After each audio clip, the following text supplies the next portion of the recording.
Set 11 is out. It's been out for about a week and a half now, and over the last week and a half, I've been playing a lot of TFT. I have climbed to Masters in about 82 games, averaging a 3.65 with a 71% top 4 rate, so pretty good stats here overall. I'm going to teach you how to play this patch. As a quick aside, if you're interested, I have put together team planners as well as multiple versions of the boards that I'm going to show you throughout this video. This is available for any Twitch subscribers as well as members here on YouTube. Just a quick little ad from myself.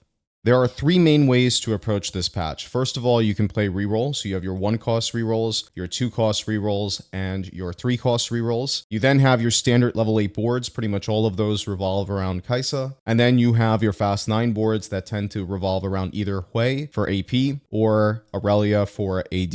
And that's it. That's most of the meta. So let's start off with the reroll compositions, starting off with your 1-cost. Kog'Maw Reroll is fairly straightforward and easy to understand. Here's your level 5 board. On level 4, you're going to play 3 Mythic plus the Sniper, so you just won't have the Malphite on board. You add the Malphite on level 5, so that'll be on 3-2. The standard way of playing these compositions is to wait and econ up until 3-1. You roll down to about 30 gold, and then you build back up to 50 gold, roll on level 5 until you're able to hit Kog'Maw. Ideally, you're going to have Kog'Maw 3 by 3-5, no later than 4-1. Now, one thing about the conditions for playing this is you, number one, want to obviously hold on to these units during stage 1 and 2, and I would consider playing it if you have a tier and rod opener with some of these units. If you don't have a tier opener, it's pretty hard to play around Kog'Maw. You can if you have a lot of them, but blue buff is pretty important for this unit. When it comes to best in slot on Kog'Maw, you have a lot of options here, but the main thing here is you're looking to get that blue buff onto him, and then ideally 2 more AP items. One of the best ones you can get here is Nashers, so blue buff Nashers, plus any AP item here. You can go Gunblade, you can go JG, you can go Rabadons, you can go GS, you can go a number of things, but blue buff plus Nashers tends to be quite good. On Cho'Gath, ideally you get Ionic Spark, and then you build some tank items onto him. Dragon's Claw is very strong in this current meta, so that's one tank item you should consider prioritizing. Of course, that means that you need to use 3 cloaks, so you're not always going to be able to get this Dragon's Claw. Other than that, any tank items will do on Cho'Gath, but these two in particular are quite strong. Now, as you level up here, the next unit you're going to add to this board is Alawi. That gives you Ghostly plus Arcanist, and then you're going to level up again for, say, Nautilus here, or Lilia, and then you're just going to level up on 8 for whichever one you didn't play on level 7. So now you can level up for the Nautilus, and you get your 5 Mythic. All of your traits are filled out here, which is great. I have an Exalted set up here, which I wasn't supposed to. Let me go ahead and fix that real quick. But this is the main way in which you play Kog'Maw Reroll. The max cap here is eventually you level up to 9, you get a Hui on your board, and you're able to fully itemize the Hui as well as Kog'Maw, and then you might actually have a chance of winning out in the lobby. If you don't get to this Hui on level 9, you're going to have a tough time winning out. And that's it for Kog'Maw Reroll. Next up, we're going to talk about 2-cost rerolls, starting off with the best one, which is the Senna Shen Ghostly Reroll. This is the better version of 6 Ghostly in my opinion, but only if you're able to hit both Shen 3 and Senna 3. Shen 3 is very important here. When it comes to your tattoos, the best tattoo that you can get by far is Tattoo of Protection, followed by the 3 offensive tattoos for Senna. So that's Fury, Bombardment, and Toxin in roughly that order of strength. And then the worst tattoos you can get are Tattoo of Force and Vitality. And the reason these are the worst is because they don't go on Shen, and they don't go onto Senna. They tend to go onto either Aatrox or Udyr once you're able to find him. And so they tend to be a little bit on the weaker side. Tattoo of Protection, though, very, very strong. Now, when it comes to building out Senna, you're looking for IE Last Whisper plus the tattoo. You can also build her with IE Last Whisper plus any AD item in this slot. You can also build her with Rageblade. The only note I'll make about Rageblade is make sure that she has enough damage. So if you build Rageblade, you really want to have something like a Deathblade or an IE that makes sure that she's actually going to do damage, because if you just build her with Rageblade, Last Whisper, plus, like, let's say a Gunblade, then your Senna is not going to do any damage, especially in the late game. Outside of that, when it comes to leveling here, you're looking to add Ghostly units. So on level 7, you're just going to play 5 Ghostly. It's completely fine. One note about Morgana here is that she's a very good utility bot. So if you're able to get something like Shiv plus Morello onto her, that would be excellent, because all of the Ghostly damage is magic. So Shred is quite valuable. You can, of course, also build Ionic Spark on one of your frontline units, and Morgana is the best Morello applier in the game. Your level 8 is just going to be 6 Ghostly. That's it. That's mostly the composition here. For max cap, you're going to drop Jax for Udyr once you're able to find him. Of course, Udyr 1 is better than Jax 2, so the second you find any Udyrs, you're going to make that replacement. When it comes to your Kayn items here, just build full sustain. Ghostly does a ton of damage. You don't really need to give your Kayn any damage. You just need to keep him alive. So the best build that I've seen is double healing plus Edge of Night, which is quite strong, keeps your Kayn alive for a long period of time, make sure that he applies a lot of damage with Ghostly. And that's mainly it for the Senna Reroll composition. All right, another 2-cost reroll that revolves around Senna is the standard Gnar Aatrox Ink Shadow reroll that was very popular at the start of the set, right before it went live, and now is no longer as popular because it's not very strong, but it will probably make a comeback. This is currently like roughly a B tier or C tier composition, unless you have a really good opener for it. Also, because of the popularity of the Ghostly composition that also plays around Senna and plays around these units, we have found that this is a lot harder to play because it's contested, even if somebody's not playing the exact same reroll composition. So right now, I would say the main condition for playing this is actually if you get a Dryad +1, because if you get that Dryad spat, you can throw it onto Jax, and eventually you're going to move that over to Udyr ideally, and then you're going to level up for any Dryad unit that you can. Something like an Ornn would be quite good. That would be the ideal unit to play, but of course any Dryad can work in this slot, and that would be the main way I would argue playing for this composition. Outside of that, it's pretty mediocre. I would typically not angle it. I think this is the best in slot build for Gnar, where you go double healing plus Titans. Of course, if you have Gargantuan Resolve, double Titans is better. And then of course, it's the same build here for Senna, where you're going to go IE Last Whisper plus offensive tattoo or some sort of AD item here. When it comes to tattoos, I believe Tattoo of Protection is quite good again. And before you get full Gnar items, you can throw a lot of the defensive tattoos onto Gnar, and that would be the main way that I would look to approach this. But again, this is not a key part of the meta like the Ghostly composition is, but it is something to be mindful of. And again, I would mostly look to play this if I had a Dryad +1 and maybe like a Gnar 2 very early in stage 2.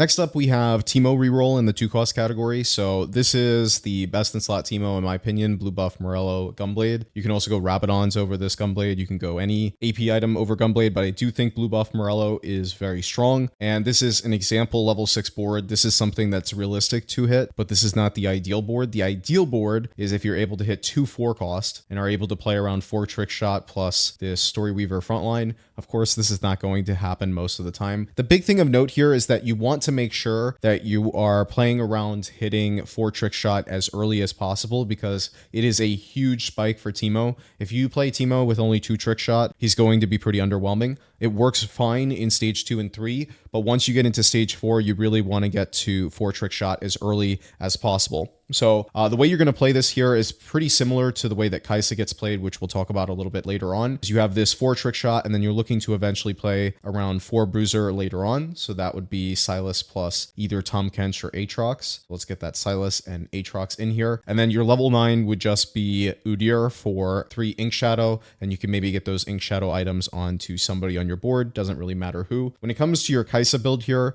you're looking for Last Whisper plus IE +1. Shojin is very good. That's a common build for Kai'Sa, but you can also really go any third AD item in this last slot here. So Guardbreaker is probably the best item that you can get. Of course, this build is quite hard to build because it requires 3 gloves. So you can also go something like GS in this last slot. But the main thing here is that Last Whisper plus IE on Kai'Sa with 4 Trickshot, very strong. It's also strong in general for Kai'Sa. So that's your Teemo Reroll. Just look to play 4 Bruiser plus 4 Trickshot. Do not try to play Teemo with 2 Trickshot.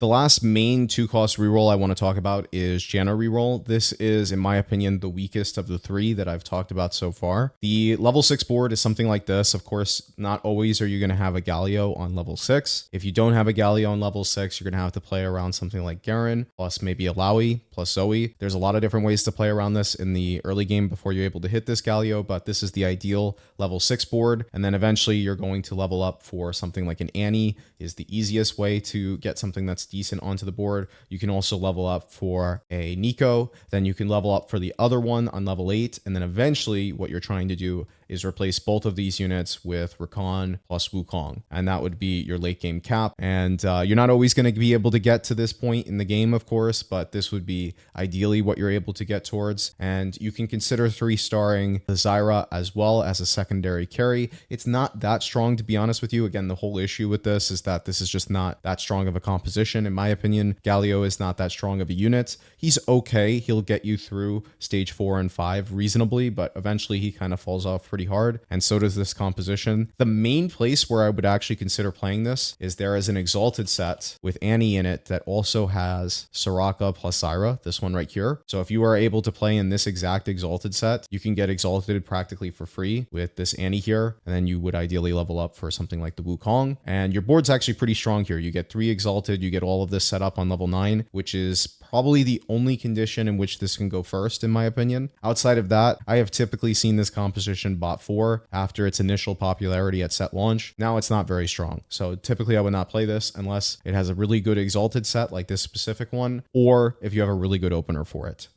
All right, now we're into the 3-cost rerolls, starting off with the strongest of all of them, Bard Reroll. When we started off in PBE, we thought that Vertical Mythic was the play for Bard, but it turns out that this composition is much better. So you're going to play these exact 7 units. You get Storyweaver, go with attack speed Kale here. This is your best in slot for Bard, double Rageblade plus Gunblade. There is nothing that's better than this. Of course, it's pretty difficult to get this exact build every single game. So if you are struggling to get this build, there are some substitutes for this second Rageblade. For example, you can go GS here. You can go red buff here. You can also even go, sometimes I've seen an AD item work, but this is of course by far the best build that you can go. So try to always go for this build on Bard. Gunblade is very important. If you have to go Hodge instead, it's okay. I do think Omnivamp is very good on Bard, so he doesn't get killed by fast 9 boards in the late game that tend to have a lot of backline access. But Gunblade is by far the best because it helps keeps your indestructible Tahm Kench alive in the front line. When it comes to building out Tahm Kench items, Dragon's Claw is by far the best item. There is nothing even remotely close to this. Now, normally when we talk about tank items, it doesn't matter. Just build whatever you have. But I will say that I think greeting for Dragon's Claw, it's the only item that's worth greeting for if you can get it, because it has like minus 0.4 or minus 0.5 delta on Tahm Kench 3. It's just that strong of an item. So outside of that, you just want to build the strongest items you can. One thing I will note is that I really like what I would call the strong tank items. So these are things that are multiplicative with HP. So Redemption's very good. Gargoyle is very good. Even Bramble is pretty decent if you have a couple of Aphelios players in the lobby. So in general here, I very much like Dragon's Claw, and then you fill out with the rest of the tank items. I would generally avoid utility on Tahm Kench, so I would not build Sunfire onto him, but I do think Ionic Spark is pretty good. I still prefer having a full tank build on Tahm Kench, and then you build the utility items onto Nico and maybe like second rower so that she doesn't get aggro at the start of the fight. That's typically how I've played it. Outside of that, you're rolling for Bard 3 plus Tahm Kench 3. If you get an augment like 2 for 1, then you can also roll for Soraka 3 plus Zoe 3. Or if you just happen to be super rich, you can just roll for everything. When you're pushing levels here, the best next in is going to be Rakan. If you can't find Rakan, then Wukong is pretty good. If you can't find either, any heavenly unit is pretty decent here. Also, any mythic unit can be completely fine here. But those are the main units that you're looking to add to your board. And then your level 9 is going to be whichever one you missed out on. So if you got a Wukong, then you're going to level up for Rakan, and this is your ideal level 9 board with Bard. You're not going to get to level 9 a lot of the time with it, but this is what you're looking to do if you do. Next up in the 3-cost category, we have Aphelios Reroll. So this is your standard level 7 board where you have 5 faded. Your 2 non-faded units are Ornn plus a sniper. I say a sniper because it does not have to be Ashe. In fact, I think Caitlyn is better if you don't have any items on the Ashe, and you really shouldn't be building items for the Ashe. You should be focused on items for Thresh, Aphelios, and Syndra. So I actually think Caitlyn is better than Ashe in many different instances, but Ornn is always, in my opinion, the best behemoth to play. I actually think in a lot of cases, he's better than Udyr, unless you're able to fully itemize in Udyr too. Otherwise, I actually think Ornn is just a beast, and you pretty much should always play him. Part of why Ornn is so good here is that if you position like this, you only have to build 2 tank items onto your Thresh, and then Ornn will build the 3rd item onto your Thresh, which is phenomenal. When it comes to your Aphelios builds here, I really like this Rageblade red buff plus any AD item here. So it could be a Deathblade, could be an IE, could be a GS. Anything in this last slot here that's an AD item is pretty good. And then when it comes to your Syndra items, blue buff, Nashor's, Gunblade, your typical Ahri build that you saw from last set, very good. Blue buff, very strong. It can be Shojin, but blue buff is much stronger. And Nashor's, of course, very good. And then lastly here, can be any AP item, can be Rabadon's here, can be JG here, can be GS here, but I think Gunblade is quite good. And then when it comes to what are the units that you're looking to link with Faded, you're looking to link Thresh with Yasuo. That will give a massive amount of resistances and shields to your entire team, make you a lot tankier. tankier. And then the second you're able to find Set, you replace the Yasuo with Set, and then you link Thresh plus Set here. Now, when you're pushing levels here, ideally you're able to get to 7 Faded. One of the things that you're going to do on level 8 is that if you're able to find this Set, you actually drop out of Sniper and you just play 7 Faded. So that would be Kindred plus Yasuo onto this board. Make sure that you're linking Thresh plus Set, and that's going to be your board on level 8. And then when you level up to 9, that's when you're going to add your Sniper back in. That's my priority here. I think 7 Faded is better than Sniper, so just be mindful of that if you're able to find Set. And again, remember the rule of thumb. You're looking to link your Thresh with Yasuo, and you're looking to link with Set the second you're able to find him. I would generally avoid linking with either Aphelios or Syndra. Sometimes Syndra link is okay if you have a lot of frontline and you don't have enough damage, but most of the time you're just looking to link with Omnivamp, especially in the late game when you start fighting against the fast 9 boards, which have a lot of backline access. Having that Omnivamp on your Aphelios and your Syndra is going to help them stay alive against Udyrs, going to help them stay alive against Sets, going to help them stay alive against Hui's, Aurelias, and so on. So make sure that you're linking between Thresh and Set in the late game. And that's it for Faded Reroll.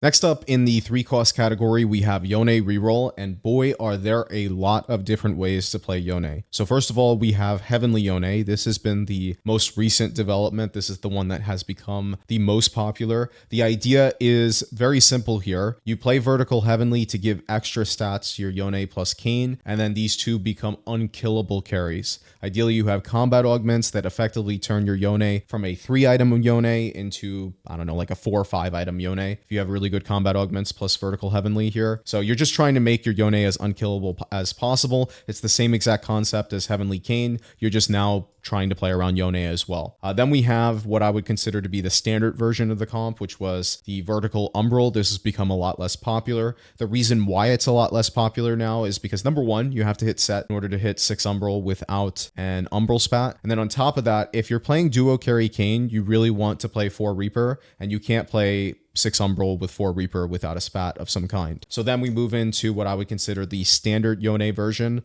that gets played with Umbral. This is your 4 Reaper, 4 Umbral. So you're giving up 2 of the Umbral units for 2 Reapers. Of course, you can replace one of these Umbral units with Set once you're able to hit them, say Silas, for example, here. And then we have the final version. This is the 4 Behemoth version. There is perfect crossover between all of the Behemoths and all of the Reapers. So you get perfect synergies here. The only thing I would say is that I have never tried this version out because it's not really been that popular. I don't know how strong it is in my opinion. So I don't have any strong thoughts about this version.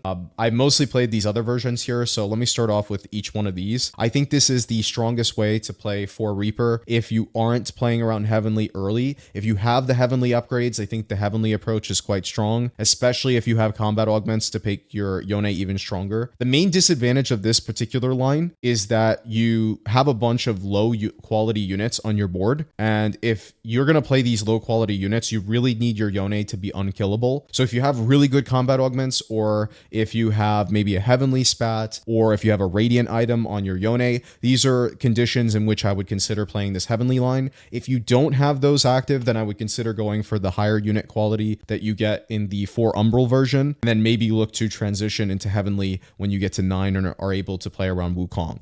Then we have this 6 Umbral version. I would typically only play this if you're not duo carrying Kayn and maybe are duo carrying Silas or Set instead. If you have an Umbral spat, this version is very strong because what you can do is you can put the Umbral spat onto Kayn, then you drop out of Darius and Ornn, and you just add your 4 Reapers in. So you get your Kindred in there, and you get your Kha'Zix in there, and you play 6 Umbral plus 4 Reaper on level 8. I have found this version to be quite strong as well, but of course, it relies on having a +1. It will also work with Reaper +1, where you would just drop out of this Kha'Zix here, and you would get, say, let's say Darius onto the board, and then you would go Reaper spat onto your Alune, and you still get the same effect of 6 Umbral, 4 Reaper. Both of these are quite strong. This is, in my opinion, the more popular way of playing it, but again, this Heavenly version has gotten a lot more popular. Consider playing it if you have a really good support set up for Yone here. So you have a lot of support items, you have a Radiant item on Yone, if you have maybe an artifact on Yone, if you have good combat augments, if you have a Heavenly spat, consider playing this version.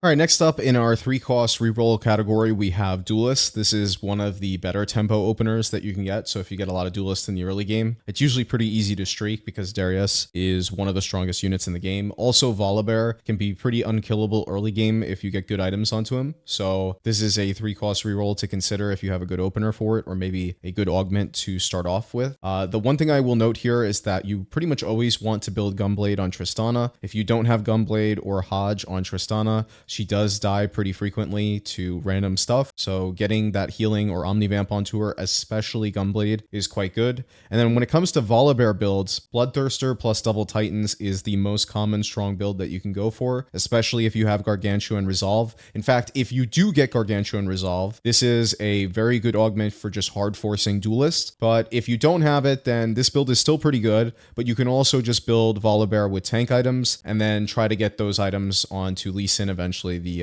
Bloodthirster plus Titan builds. And then later on, of course, you're looking to add Aurelia to your board. Hopefully, if you're able to get something like Red Buff Aurelia to apply anti-heal to the entire board, that can be quite strong. And you're looking to play around Volibear, Lee Sin, Tristana, and Aurelia as your item holders here. If you get a Duelist +1, then you can put that onto Diana, who tends to be your level 7. You can also play around Heavenly units as your level 7 here, so you can play around Soraka, you can play around Nico here in this slot, and then eventually you're looking to get Wukong and Rakan onto your board. Wukong is the best unit that you can get onto your board, so something like this can be quite strong on level 8. Of course, you're going to replace Yasuo ASAP with Aurelia, and then have something like this for your final board. So Duelist, the main idea here is that you're looking to pick up all of the Duelist. You're looking to pick up your Diana, Wukong, Rakan, and some Heavenly units as your non-Duelist units, and then you're looking to build out Volibear, Tristana, Lee Sin, and Aurelia as your primary carries. And that's it. It's mostly a tempo composition. Sometimes it's able to win out if you're able to get everyone itemized and 3-starred here, but otherwise, a lot of times it's just a top 4 composition.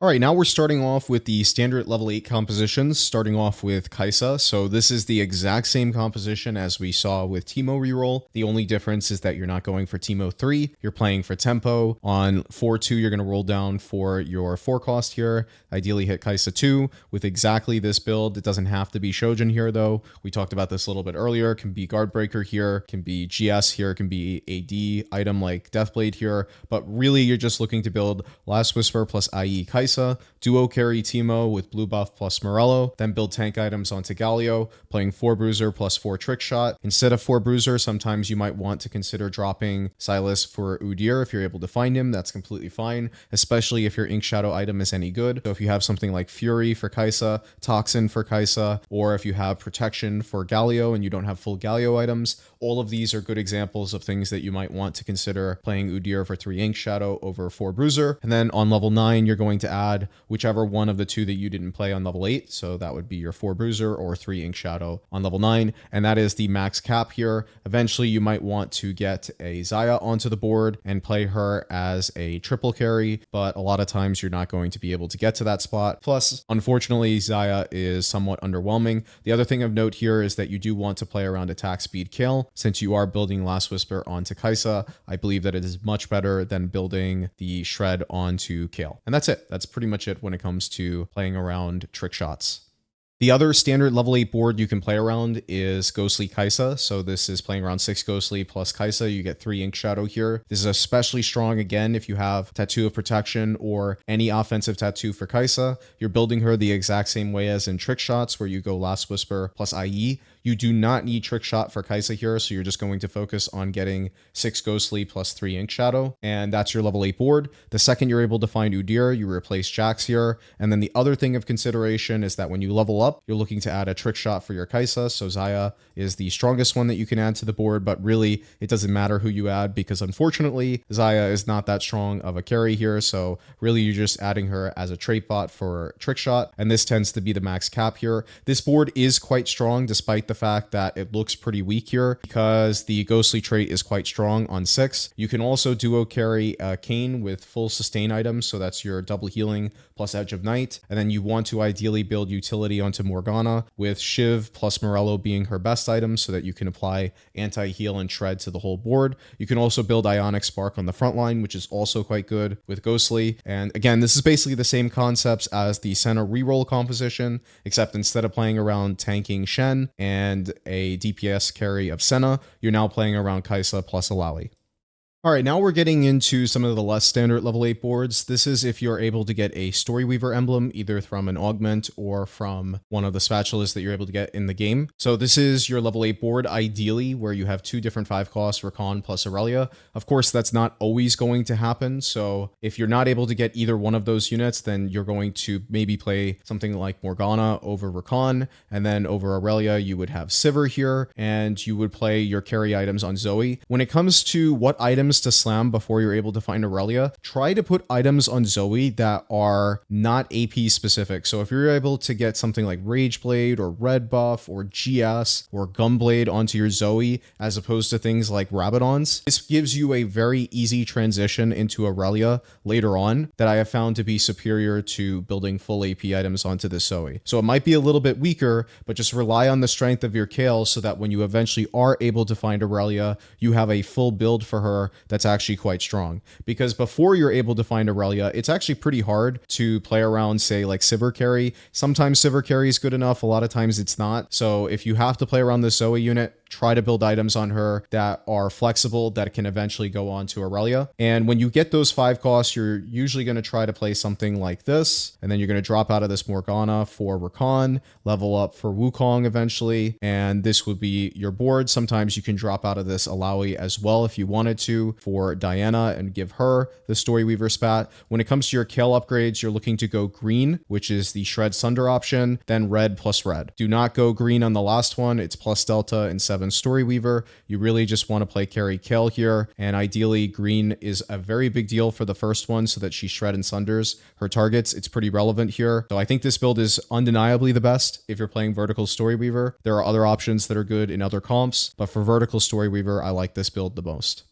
The last level 8 board I want to talk about is built different. So if you're able to get this particular augment here, it provides a little bit of a bonus if you don't have any traits on your entire team active. So usually the units you want to play around here is Annie is the strongest unit by far. Ornn is also quite strong. You can double up on either Ornn or Annie. Both are quite good. So if you have, like, let's say an Annie 2 and you get another Annie, then you can play double Annie. If you get an Ornn 2 plus another Ornn, you can play another Ornn. So these are units you definitely want to consider holding on to. And then this would be your standard level 8 board before you're able to hit some 5 cost. And then the second you're able to find those 5 costs, you're going to drop out of Ashe here for Lysandra. You're going to drop out of Sylas for Set. And then I didn't show Lee Sin here. You can also play Lee Sin on this board, but the second you're able to find Aurelia, the Lee Sin is going to come out. And this is going to be your max cap board where you play around all of these different units here. One thing I want to note here is that Kayn, while he is decent, you probably in the late game are looking to replace him with either double Annie or double Ornn if you're able to get those units 2-starred. And I think this is the max cap. Of course, you can also replace Soraka here with any of these other 4 cost or 5 cost in the late game. It's just one of the better 3 costs that you can play on your board because she provides some utility in the form of mana reaving the opponent's team, which can actually be kind of helpful. Ever since they nerfed this augment in the B patch though, this particular composition hasn't really been winning out. It's pretty expensive, and in my opinion, it's not even that strong, but something to be mindful of. I do not think that Ashe is good at all. I think Aurelia 1 is better than Ashe 2. I think that Kai'Sa 1 might even be better than Ashe 2 when you consider the fact that you're giving up the possibility of rolling additional gold for more of these better, higher quality units. So yeah, if you are considering playing around Ashe with build different, I would say think twice and try to get to Kai'Sa or Aurelia because these are much better AD carries. Before we get into the Fast 9 boards, I want to quickly mention this Fine Vintage line. It can only be played if you get offered Fine Vintage on 2-1, or if you're healthy enough and get offered it on 3-2. You're going to reforge every single one of your items into support items using the augment. The way this works is if you leave a completed item on your bench for 3 rounds, it will turn into a support anvil. You're looking for Aegis of the Legion, you're looking for Randuin's Omen, you're looking for Zizirot, and then you're also looking for 1 Obsidian Obsidian Cleaver. And the main goal here is you're building a ZZ Rot army of the Void Spawns, and you're going to buff up those Void Spawns using Aegis of the Legion as well as Randuin's. And then you're going to try to get anti-heal and both Shred and Sunder from Obsidian Cleaver. So the only completed item for the most part that you're going to be keeping in the early game is either Morello or Red Buff. In the late game, your goal is to have a bunch of these ZZ Rots plus a bunch of Aegises and Randuins, and then Aurelia carry. So if you get Red Buff plus, say, GS Deathblade or something on an Aurelia, maybe a Gunblade, however you want to build out this Aurelia, and then you have all of these support items buffing both your Aurelia and your ZZ Rots. It's pretty much unbeatable. It's one of the most broken compositions that exist. It will get patched in a couple of days, so if you get offered Fine Vintage, definitely consider playing this line. It is very strong. Finally, we get into our Fast 9 boards. So when you get to level 9, that's actually the easy part, because for the most part, these level 9 boards have been solved. It's pretty much always going to play around these exact 4 units of Wukong, Diana, Rakan, and Soraka. And then there's 2 main ways to fill out the rest of the board. You have the cheap way of doing it, which would be your Riven, Galio, Aurelia approach. So if we go ahead and add that in, you can see that that gives us Storyweaver. We get Altruist as well from Riven. And then you can fill this out with, say, Dragon Lords. So that would be Lee Sin plus Janna. Instead of Janna, you can also play Hui here. You can play Lissandra in this last slot here. Both of those are completely fine, even though they're quote-unquote synergy lists, because they're just strong units. But eventually, you're not going to want to play Riven plus Galio. So you're going to want to drop out of these 2 units here, and you're looking to play Ornn plus Udyr instead. So pretty much always hold on to these units. And then Lee Sin is also not that mandatory, so you can drop out of him for Hui. You don't need to have Duelist on your Aurelia. And even though this doesn't have many synergies, I've seen this board be quite strong. You can also play the full AP line, so that would be dropping out of Aurelia and then dropping out of Lissandra here. You can then play Azir plus Janna. You can play Azir plus Annie here. These are all options that are acceptable that I've seen, but for the most part, you're pretty much always playing around these 4 units on the left. Eventually, you want to get Ornn plus Udyr. If you have to go for Riven Galio as the cheaper option, that's completely okay. Never feel guilty about putting a Lissandra on your board, because Lissandra is just a good unit. If you have something like a TG for her, she'll actually farm some items and help you itemize all of your different carries. But the more important part when it comes to these level 9 boards is actually, how do you get here? So there's a couple of things I want to note. First of all, the high elo players, the main way to do it is, first of all, you tempo stage 2 and 3. You win most of those rounds. You enter stage 4 with 80 HP or more. You sack all of stage 4, and then you send it during neutrals on 4-7 or 5-1 with at least 40 gold on level 9, and you try to hit one of the boards that I just showed. That's the first approach to going Fast 9. The second approach to going Fast 9 is you can play around an Econ augment that helps you get enough gold, but you still need to have enough HP so that you can ideally roll at least 40 gold on level 9 before selling your board to transition. So there's a lot that goes into Fast 9. Eventually, I'll probably make a little bit more of an in-depth guide about it, because it's probably one of the hardest things about TFT.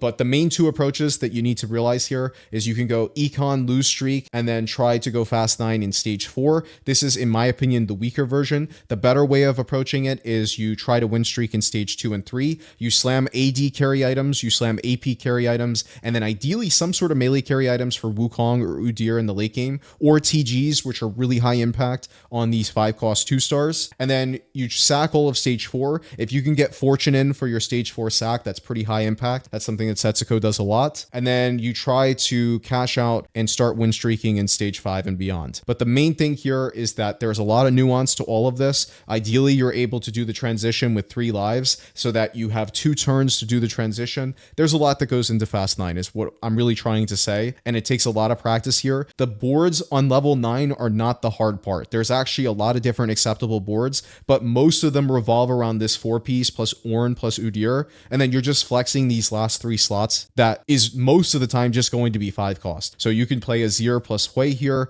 you can play Aurelia, you can play Lissandra, but that's the easy part, is putting together this version of the board. The hard part is, how do you get to this point? And yeah, that's something I'm probably going to make a guide on eventually. Anyway, regardless, that's it for the patch. I hope this was helpful for you. Again, I highly recommend that you play around Reroll or the standard level 8 comps that I mentioned instead of Fast 9 without an Econ Augment. If you have an Econ Augment, you can consider going for one of these Fast 9 boards. But if you are somebody that's a little bit less experienced, just realize that this can be a little bit harder way of playing the game, even though it's quite strong. Hope you enjoyed this video. Again, make sure that you check out my Twitch and the membership on YouTube if you're interested in some exclusive content that I post in terms of analysis of the metagame and tips and tricks. And I'll see you next time.